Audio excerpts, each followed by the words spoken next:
Hey, great to have you here. If you've ever wanted to create dynamic, professional-looking animations without manually keyframing every little movement, then expressions in After Effects will change how you work. They allow you to automate motion, add complex effects, and create smooth, responsive animations, all with just a few lines of code. But before we get into how they work, let's make sure you have After Effects installed. If you haven't downloaded it yet, check out the link in the description. It'll take you straight to Adobe's official page where you can safely download the latest version. Getting After Effects set up is simple. Once you follow the link, sign in or create an Adobe account. If you don't have one, it's quick to set up.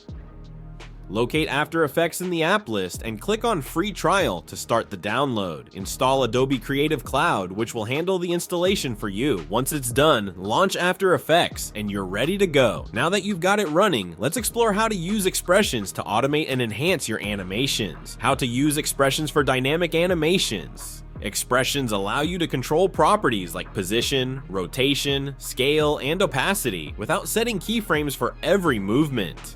Here's how to use them. Select any property in the timeline, for example, position.